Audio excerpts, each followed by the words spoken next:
Sir. Good Okay. evening, ladies and gentlemen. Thank you so much for joining us for tonight's edition of HR Mentorship Learning Series.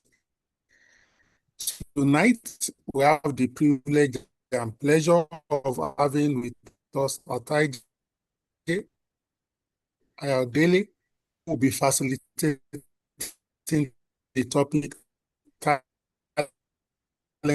pipeline and leadership continuity. My name is Oliemi. Takes me out. Our daily please people development and workplace transformation. She currently serves as the HR manager with AHS Amber Residence, one of Nigeria's foremost names in the hospitality industry. She has an MBA in business administration and dual certification with Charter Institute of Personnel Management of Nigeria and Society for Human Resources Management United States of America. Ayodele brings a strategic people first mindset to every initiative she leads. She has over a decade of progressive HR experience, and Ayodele's unique ability to connect with diverse audience and demystifies complex HR topics makes her a sought-after facilitator and speaker. Ladies and gentlemen, let's welcome Ayodele as she speaks to us tonight on the topic talent pipeline and leadership continuity. You have the floor, ma'am. Good evening, Doctor. Thank you once again for the opportunity to be on this call. And thank you for giving us the privilege to use your platform to learn and to share knowledge with other professionals in HR bodies. And I know that there are other professionals from other disciplines that still joins the call. So once again, we want to say thank you, sir, for this opportunity. Once again, I am Ataide Ayodele Felicia. This evening, we'll be talking about talent pipeline and leadership continuity. The objective for us this evening is first to understand the concepts and importance of talent pipeline, identify the critical roles and potential of successors rather, develop a structured approach to leadership continuity, build talent development plans, align with organizational goals, and also to integrate succession planning into performance management. As we know, in the present world of work, you can't take away the place of talent management. And so, talent pipeline is very key for us to have a robust and well-talented team members that are readily available to deliver on the company's objectives and goals. So in achieving this, it is very, very crucial for every organization to have very good talent pipelines, which on the long run speaks to the business continuity. And that is why, like the topic that we are sharing is talking about leadership continuity. In building our talent, what do we really talk about when we say talent pipeline? Talent pipeline is simply telling us about the strategic building of pools of candidates, whether it's internal or external. These are potentials that we look out at once there is an opportunity in the business. As I said, it could be either internal or external. And so many times, we do not want our vacancy to linger for too long. We want to be able to bridge the gap such that the business does not suffer and the objectives and the goals of the business are achieved timely. So this involves identifying, engaging, nurturing potential hires before specific needs arises. So we do not have to wait until there is a need.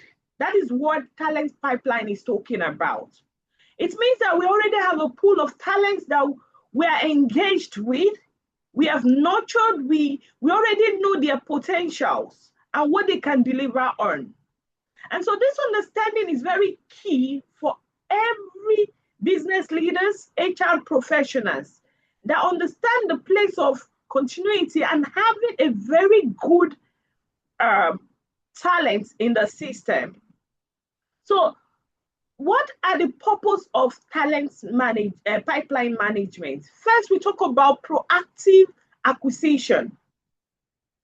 Proactive in the sense that you do not want to wait until that vacancy becomes an issue. You don't want to wait for your time to fill to be like 50 days, 45 days. You want to be able to close at the max of 30 days.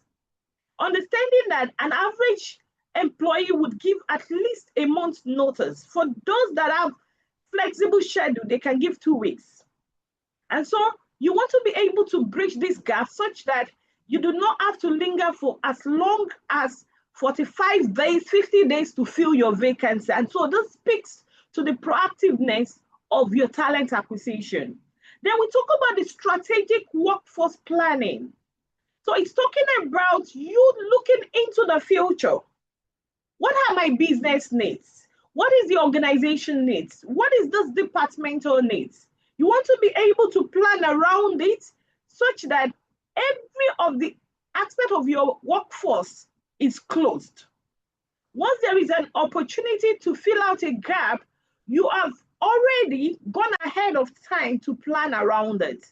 Then you're able to close out the skill gaps.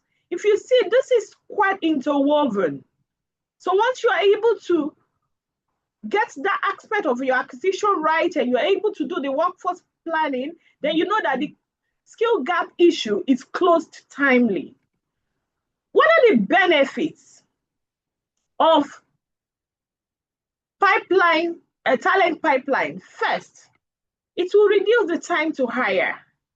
In reducing the time to hire, we talk about, like I mentioned, your ability to close out your recruitment timing.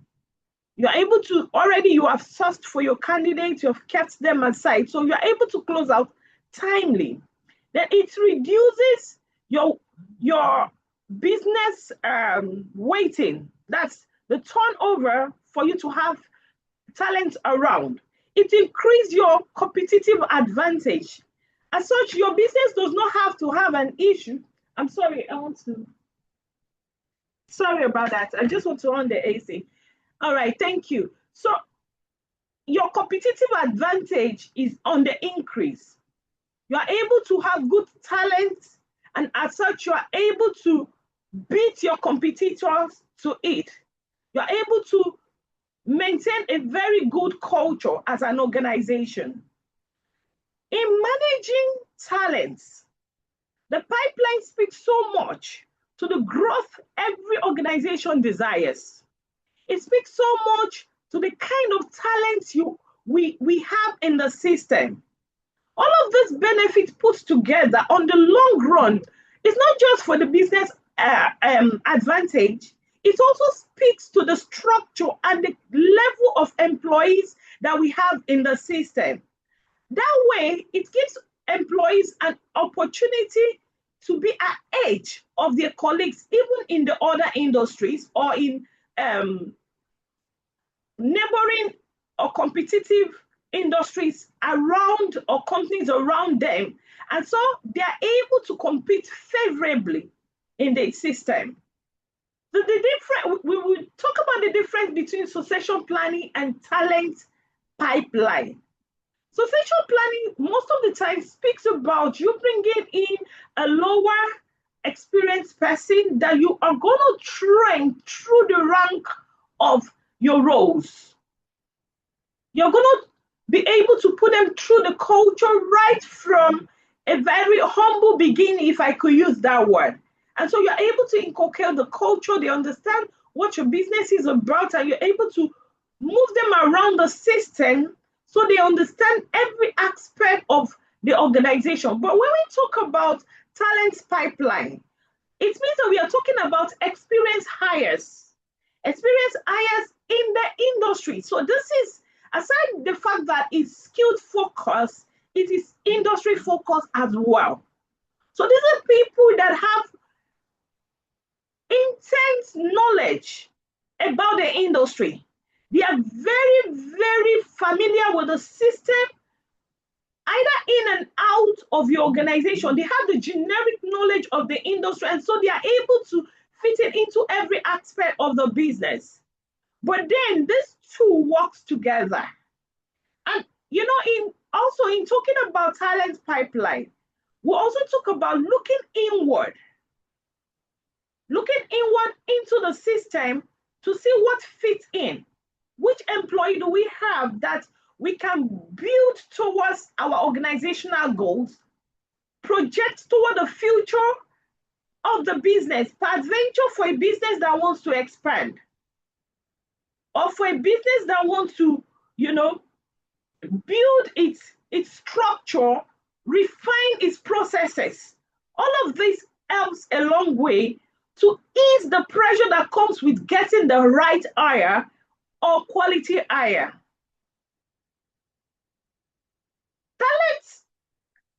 External talents pipeline components. We want to talk about what are the things we need to look at when we are talking about external talent pipeline. First, we talk about your sourcing and attracting potential candidates.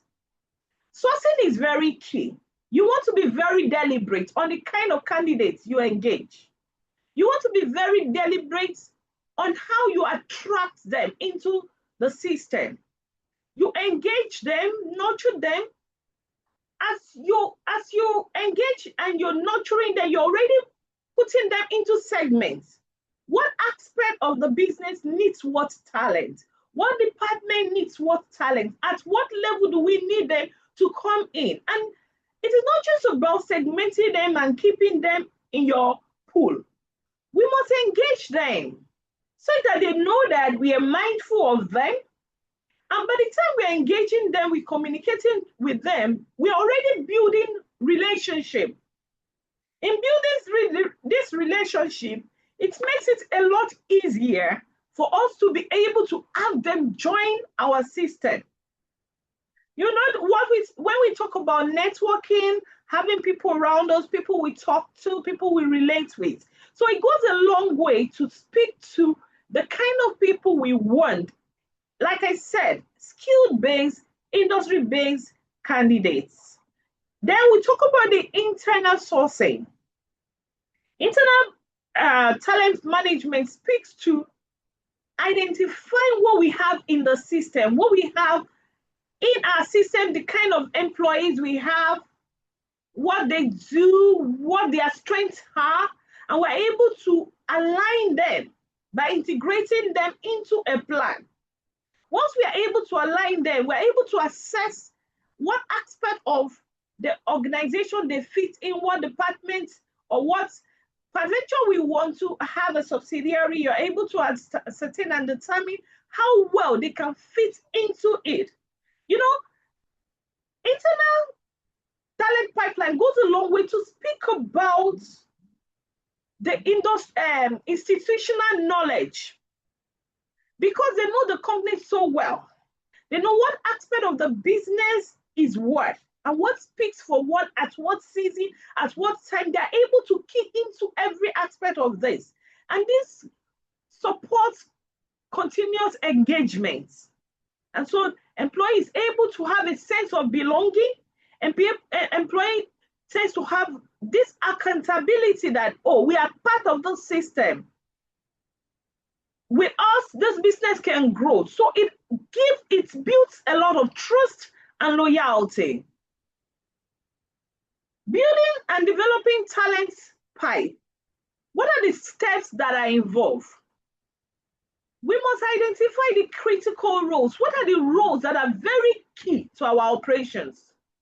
Like for me, I work in an hospitality industry. There are some roles that you cannot undermine. You can't undermine them at all. So we speak about the team leads. These are roles that if we do not get them right, then we know that, hey, there's something we need to, just walk around. So once we're able to identify the critical role, then we conduct skill assessments. Does this person have the required skill for this role? Even though is being in the system. Oh, she's been in the system. She has high potential. Does she have that the skill that is required? Does her personality fit the job need? When we talk about person fit for roles, does it fit it? Or do we need to take her through certain training, certain personality tests for her to be able to align? Then we're able to do job posting, throw it open to team members, let them apply, let them test their readiness to take higher responsibility. And while we also understand that employee would have the zeal, the drive for higher responsibility, it is good when our organization structure gives room for interdepartmental trainings and job rotations. They're able to move from one department to another, share knowledge, get new skills, understand what it is like and how these departments are interwoven. Then we talk about implementing mentorship and coaching. If there is any kind of training I subscribe to and I advise people to engage in, mentoring and coaching, it goes a long way. It's like you having somebody's 10 years experience in few weeks or few months, if I can put it, that they're able to walk you through that path. You're guided as such. Even if you're making mistake, it is minimal because there is a gap around you. So this helps us to give recognition to employee, and the retention level for our team members would grow. In all of this, learning is very important. Continuous learning, relearning, unlearning, to relearn goes a long way to speak about the readiness that we can experience as employee and as HR, as business leader. As we build this pipeline, it's very key that we give attention to all of this. And so while we are having this potential, the ability to put them on development plan goes a long way too. And they're able to check on them, see how they are progressing, how they are aligning with the job needs, which on the long run speaks to the business needs and objectives. So while we do this, giving the feedback and being transparent enough to let them know where there are gaps, what they need to do better, how they need to close up on this gap, speaks to the sincerity of what we do as an organization. And it also increases the level of trust that employee would have on the business. So talking about the external aspect of it, it enhances employers' branding. When we talk about employers' branding, we talk about how people perceive the organization right from outside the face. People looking at us from the other side, what do they think about us? What do they think we can deliver, or how best do we treat our employee? How best can people speak about us out there? So we sought for candidates through so many channels, through referrals, social media, billboards, whatever, job search platforms, online platforms, as many platforms. We have to use several platforms, not restricting to a particular mode of recruitment, because at times you could get passive candidates where they may not even think they need a job, but then when you flash it through their page or through the platform they are, they will apply. And so by engaging those people, on the long run, you have the quality you talk about. So building talent, network, partnering with institutions, partnering with job boards, partnering with organization, is it training institution or tertiary institution, helps a long way to build this talent pipeline. That's why job fair is very key. And we see that so many organizations lately, they are into it. Like for us, we engage in hospitality events, come on out to support what is happening in our industry. This way, we are bringing ourselves to visibility. People are seeing us, what we represent. And so it is going to be so easy to speak to them once there is an opportunity in the system. Without even saying so much, they'll be eager to join the team, wanting to, explore with us. So in implementing a robust screening selection process, ensure that your decisions are data-driven. Check the details, check the numbers. Does these numbers align with what you're looking out for? Does it speak to what the organization goals and objectives are? In the next 4 or 5 years, does this number really help us to make decisions? What is the validity of this talent we have been able to build? What's the quality? So your data will speak to all of this. And it is very good to make a data-driven decision. If not, error could come up. And a wrong hire is very damaging. Affects the business reputation, affects internal processes. And now it now looks like the process has to start all over again, right from the first step. So it is very good when we make data-driven decision. It helps us to align with our organizational goals, and that way there is minimal or no issues of wrong hire. And so as we make this, follow the steps, it is good to engage potentials. Get them to be allied, get them to be friends, relate with them on neutral level. So this would help them to, see the organization as a part of themselves. And that way we are able to have high potential employees that supports the business goals. So now we talk about leadership, continuity, and succession planning. In talking about leadership, continuity, and succession planning, we talk about identifying and developing future leaders. And this is to ensure smooth running of the business, smooth transition.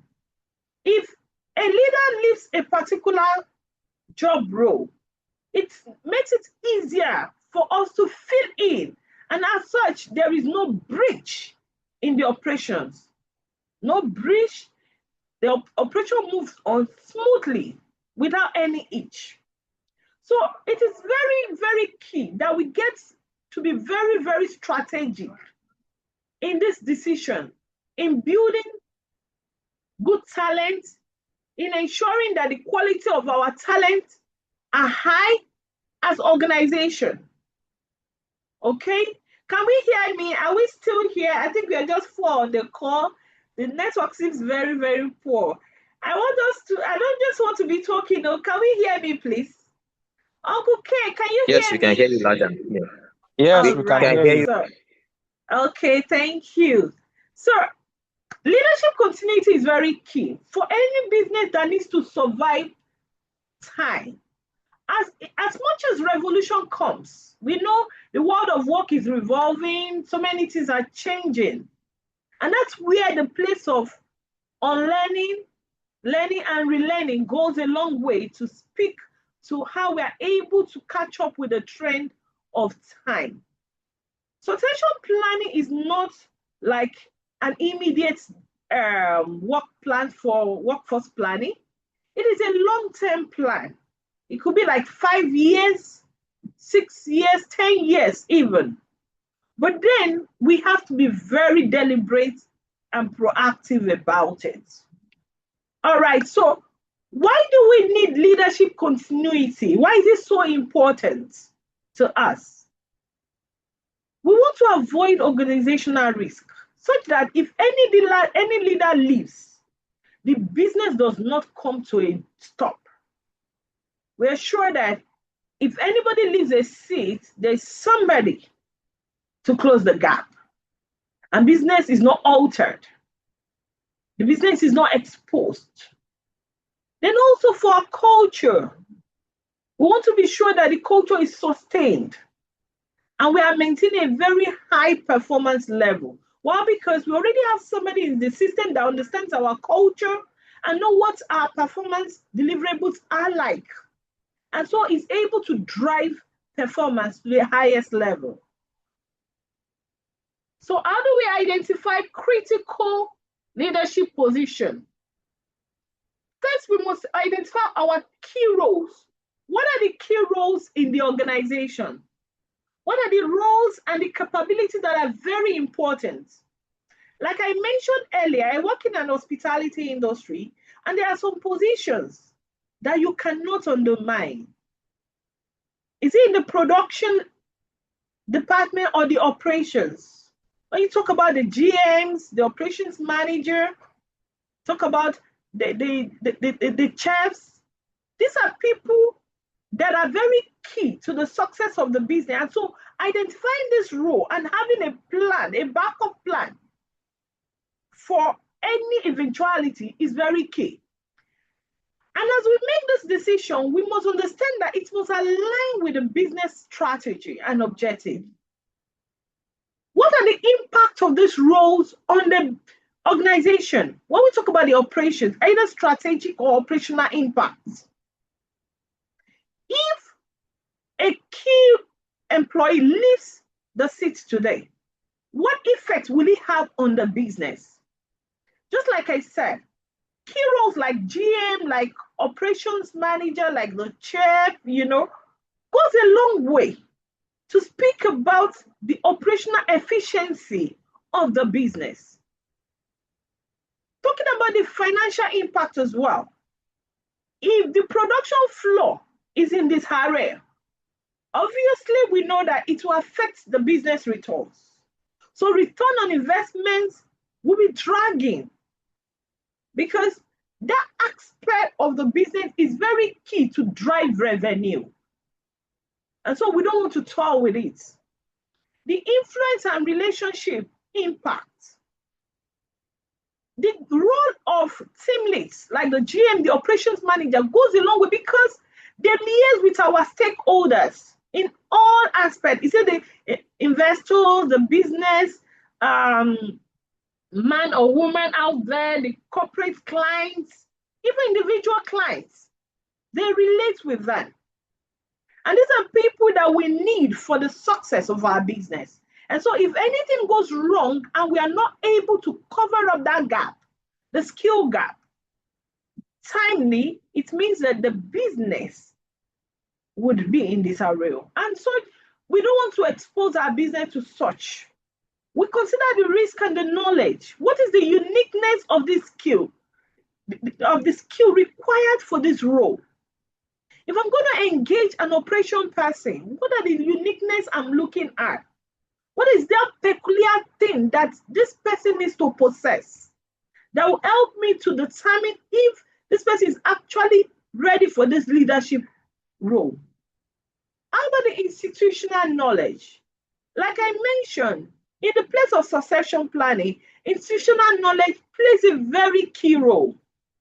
You want to be sure that you have people that are loyal to the brand, people that have sense of responsibility and sense of ownership, believing that they are part and parcel of the system. And so they have this knowledge and they know what to do at what point in time.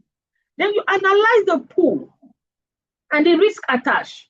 The internal, whether it's internal or external talent pipeline you're talking about, there's always a risk attached to it. We must understand that in exposing ourselves as an organization, it also speaks to our reputation, speaks to our brand as a business. And when we talk about external pipeline, the brand, the employer brand speaks a lot. It speaks louder than we can even imagine. It speaks to the fact that people are able to make recommendations about us as organizations without having to do so much. So we need to do everything to take off all risk. And in our ability to identify these risks speaks to it. Now, looking beyond the charts, you don't want to restrict yourself to top level employees. You want to look at the shop floor. Oh, this cleaner, what is the potential in this cleaner? In my experience, I have seen a cook assistant grown to be a head cook because the potential is here and it was identified. And she was able to move through the cadre. From being a kitchen assistant, she was able to rise to the position of a cook assistant, from there to a cook, and she got to the level where she had to lead the kitchen. So we don't have to base our decision only on managerial or supervisory roles. No. Let's look at the shop floor. Let's look at the other employee that seems to be at the junior level. Once we're able to identify them, I tell you, we can win them over and get them to be very loyal to the organization. And on the long run, we build a good succession plan. And we build a better talent pipeline, internally sourcing. Okay? So assessing potential and readiness. It is not just about identifying someone. We want to be sure that this person is really a high potential. We want to be able to assess what are the key things you want to look at. Outside the hard skills, like we put it, look at the soft skills, which tends to be even the harder ones. How can this person solve problems? How is this person open to learning? What is the level of this person's thinking? What motivates this person? Does he or she have the drive, intrinsic motivation, or is waiting for someone to motivate him or her? These are the potentials we need to assess. And how do we do this? We can do performance review. Do like a 360-degree of the employee. What does other team member have to say about this person? How does this person fit into this role in relating with other team members? We can go through an assessment center, setting out assessment questions, let the person go through.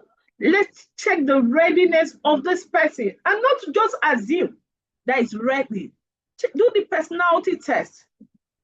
Lately, I think I had an interaction with a friend and we're just talking about potential's readiness to take up new roles. And we observe that many people want to take up new roles, but they are not really ready for it. They're not prepared either academically or skill-wise, even their personalities.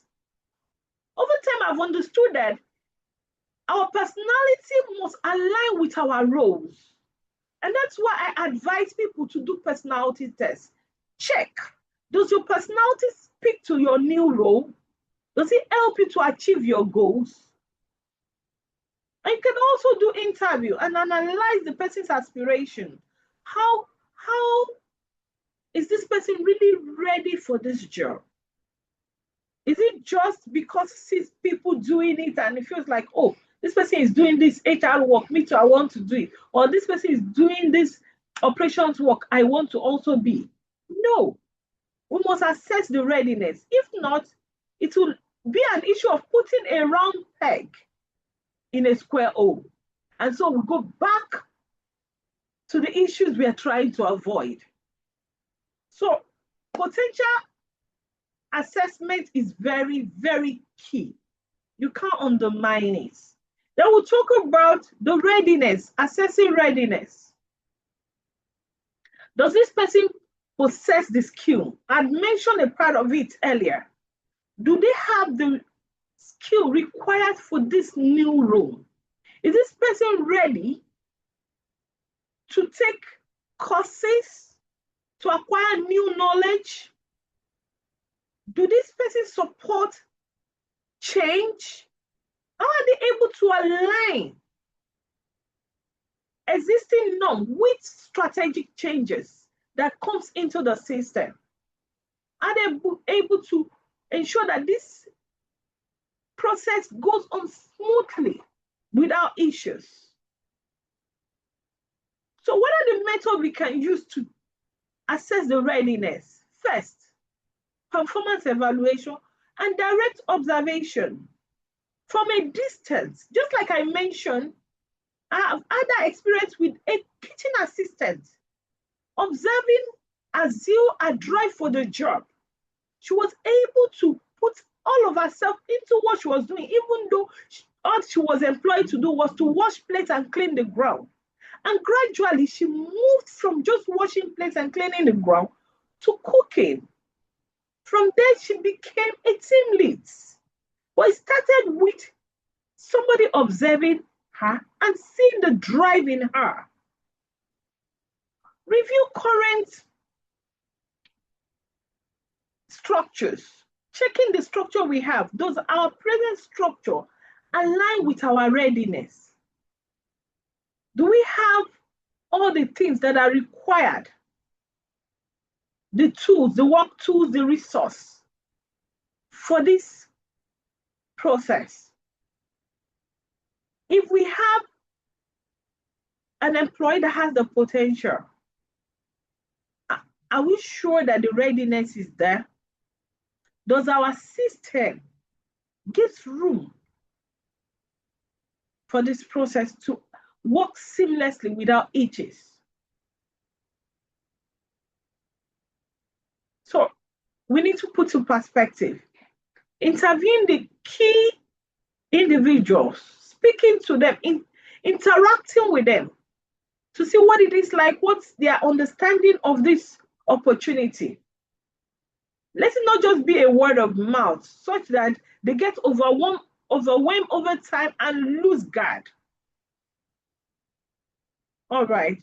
So integrating succession planning with business strategy. Like I said earlier, we must understand the part of the business. What is my business goal? What does my organization need at this point? In the next 4 or 5 years, what are we looking at? We must be able to integrate it. If not, we'll discover that we'll be making wrong decisions. We'll be building wrong talent pipes. But as soon as we're able to align and integrate the succession planning into the business strategies and objectives, then it helps us to be able to build that structure we want to build, speaks to the business continuity so that there's no failure at any point in time. Then it's a continuous thing. It's not something we can do once and let go. No, it's continuous. It's a process that we keep going through. Because over time, the life cycle of employee changes. As we have new sets today, they move and it keeps revolving. All right. So we are coming to the end now. Do we have any questions before I take the summary? I see we're just fall on the call, but it's good. Hello, Sarah. Omonua Ehi Kyoya. Hey, I hope I didn't massacre your name. Can you hear me, please? Hello, Sarah. Can you hear me? We can hear you, Matt. Yes, we can hear you, ma. All right. So I wanted to ask if we have anything to say before I take the summary.